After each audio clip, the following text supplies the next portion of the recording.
اعوذ باللہ من الشیطان الرجیم بسم اللہ الرحمن الرحیم اللہم صلی اللہ محمد وعلی محمد۔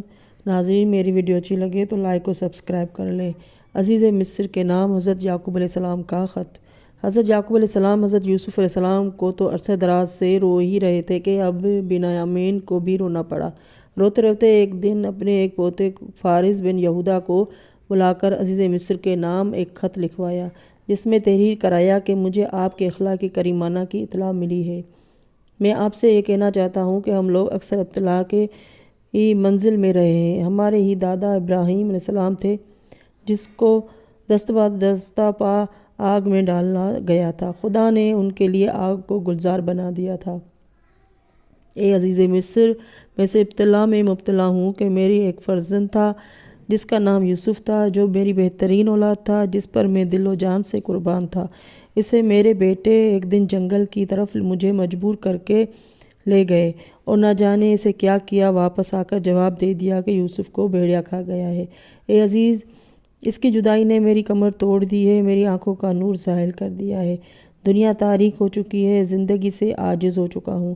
اے عزیز مصر، خدا شاہد ہے کہ میں اس فرزند کی گمشدگی کے بعد اس کے دوسرے سگے بھائی بنیامین سے دل بہلایا کرتا تھا، مگر افسوس میرے انہی بیٹوں نے جنہوں نے میرے نور نظر یوسف کو گم کیا تھا، اسے بھی میری نظروں سے اوجھل کر دیا۔ اور کہتے ہیں کہ عزیز مصر نے ایک چوری کے الزام میں گرفتار کر لیا ہے۔ اے عزیز، میں یہ نہیں سمجھتا کہ ایک فرزند نبی چوری کیوں کر سکتا ہے، لیکن پھر بھی مجھے اصل واقعہ کی بحث نہیں۔ میں تو بطور استدعا کہتا ہوں کہ خدا را میرے فرزند بنیامین کو چھوڑ دو۔ میں اس کے عوض صرف یہ کہہ سکتا ہوں کہ تمہیں موقع دعا میں یاد کر کے تمہاری ترقی تخت و بقا تخت کی خدا سے التجا کروں۔ حضرت یعقوب علیہ السلام نے فارس بن یہودہ ہی کو خط دے کر روانہ کیا۔ وہ تیز رفتاری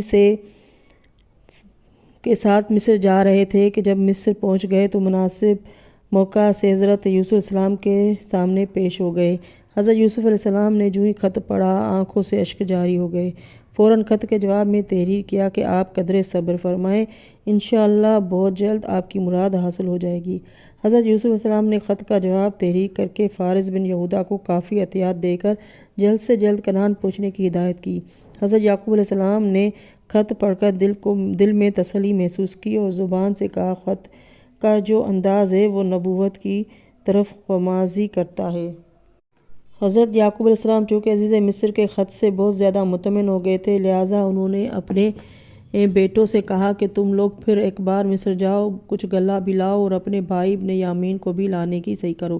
حضرت یعقوب علیہ السلام کے فرمانے سے ان کے سب فرزند عازم مصر ہو گئے۔ کنعان سے روانہ ہو کر جب مصر پہنچے، عزیز مصر حضرت یوسف سے ملے تو نہایت عاجزی کے ساتھ عرض کرنے لگے کہ اے عزیز، ہمارے والد آپ کے مرسل خط سے بہت زیادہ مطمئن ہو گئے ہیں اور انہوں نے ہم کو پھر آپ کی خدمت میں کہہ کر بھیجا ہے کہ ہم آپ سے یہ عرض کریں کہ اولاد یعقوب بھوک کی سخت امتحان میں مبتلا ہیں۔ جو غلہ آپ نے دیا تھا وہ ختم ہو گیا ہے، ہم بدستور صحبت قحط برداشت کر رہے ہیں اور سخت تکلیف میں ہیں۔ اگر ہو سکے تو کچھ غلہ عنایت فرما دیجیے۔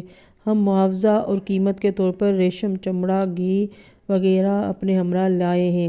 یہ سن کر حضرت یوسف علیہ السلام کا جسم لرز اٹھا اور دل میں کہنے لگے، خدایا مجھ پر کرم کیا کر اور میرے اتنی فراغی میں گزر کر رہا ہوں اور میرے پدر بزرگوار میرے بھائی اتنی شدت و تکلیف میں ہیں، سخت رنج و غم کی بات ہے۔ سوچ کر اپنے مقام سے اٹھے اور اندر جا کر خوب روئے، پھر باہر آئے اور باتیں کرنے لگے، پھر دل بھر آیا، پھر اندر گئے اور خوب روئے، پھر آخر حضرت یوسف علیہ السلام سے نہ رہا گیا اور بے ساختہ بول اٹھے کہ میرے بھائیو، تمہیں کچھ معلوم ہے کہ جب تم نار حسد سے جل رہے تھے تو تم نے یوسف اور اس کے بھائی کے ساتھ کیا سلوک کیا؟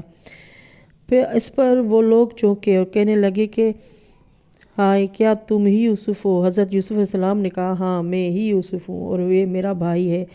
وہ لوگ کہنے لگے، خدا کی قسم، خدا نے تمہیں یقیناً ہم پر فضیلت دی ہے اور بے شک ہم اسی ہی یقیناً از سر تابہ خطاوار ہے۔ حضرت یوسف علیہ السلام نے فرمایا، اب آج سے تم پر کچھ الزام نہیں، میں نے معاف کر دیا، خدا تمہارے گناہ معاف فرمائے، وہ سب سے زیادہ رحیم و کریم ہے۔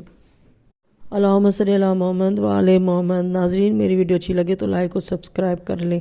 اگلی ویڈیو تک کے لیے اللہ حافظ۔